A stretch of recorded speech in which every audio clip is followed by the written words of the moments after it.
नमस्कार. आज मी तुम्हाला शिरा बनवून दाखवणार आहे. हा शिरा बनवण्यासाठी मी साहित्य घेतलेलं आहे. ही ही जी तुपाची वाटी मी दाखवलेली आहे, ह्या वाटीच्या मापाने मी 1 वाटी बारीक रवा घेतलेला आहे आणि हा रवा मी व्यवस्थित चाळून आणि निवडून घेतलेला आहे. त्यानंतर त्याच वाटीच्या मापाने मी साखर घेतलेली आहे आणि हे अर्ध वाटी तूप घेतलेलं आहे. 7 ते 8 बदामाचे काप करून घेतलेले आहे. 7 ते 8 काजूचे काप करून घेतलेले आहे. थोडेसे चारोळे घेतलेले आहेत.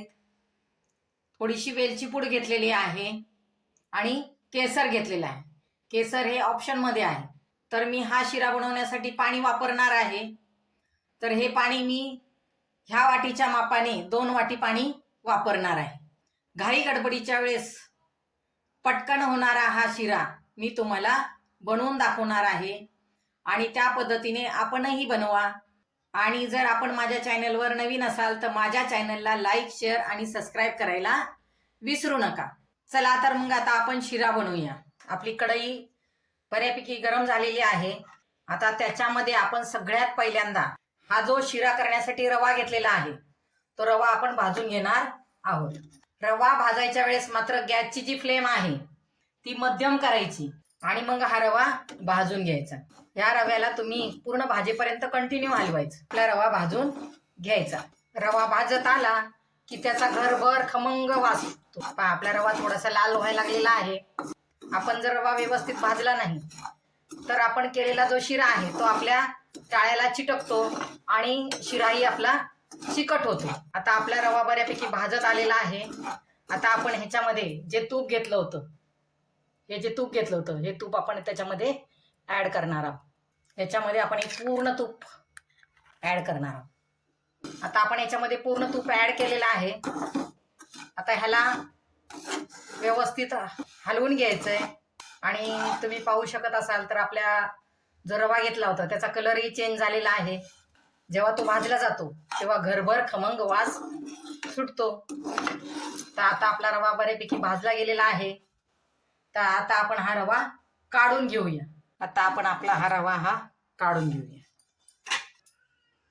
या ग्लासात मी 2 वाटी पाणी मोजून ठेवलेलं होतं. 2 वाटी कढईमध्ये मी पाणी टाकलेलं आहे. आता आपण जी साखर घेतलेली होती ते आपण या पाण्यामध्ये टाकणार आहोत. गॅसची फ्लेम मी वाढवलेली आहे. आता आपण या पाण्यामधली साखर विरघळण्याची वाट पाहू. साखर ही पूर्ण विरघळलेली आहे.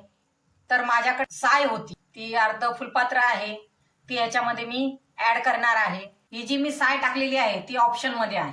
जर आपल्याकडे शिरा बनवताना दूध असेल तर तुम्ही दूधही त्याच्यामध्ये वापरू शकता. निम्म दूध निम्म पाणी किंवा नुसतं पूर्ण दुधामध्ये सुद्धा आपण प्रसादाचा शिरा दुधामध्ये करतो तसा आपण शिरा बनवू शकतो. गॅसची फ्लेम माझी फुलच आहे. आता छानपैकी याला उकळी आलेली आहे. आता ह्याच्यामध्ये आपण जे घेतलेले ड्रायफ्रूट, वेलची पूड आणि केसर होतं, सगळ्यात पहिल्यांदा आपण ड्रायफ्रूट पूर्ण याच्यामध्ये मिसळणार आहोत आणि वेलची पूड आणि केसर याच्यामध्येच मिसळणार आहोत. त्याला पुन्हा परत एकदा व्यवस्थित हलवून घ्यायचं आणि याच्यामध्ये आता आपण हा भाजलेला जो रवा होता तो याच्यामध्ये मिसळायचा आहे. गॅसची फ्लेम एकदम लो करायची आता आणि हे व्यवस्थित मिसळून घ्यायचं.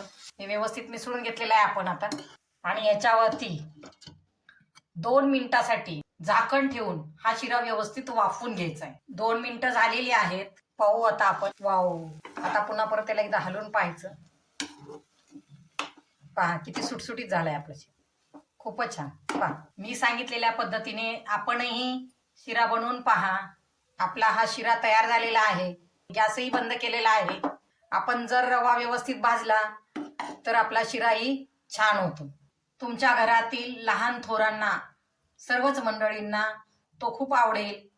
घाईच्या वेळी गोड काहीतरी बनवायचं म्हटल्यावर आपण शिरा बनवतो.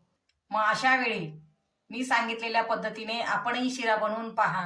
आणि माझ्या चॅनलवर जर आपण नवीन असाल तर माझ्या चॅनलला लाईक, शेअर आणि सबस्क्राईब करायला विसरू नका.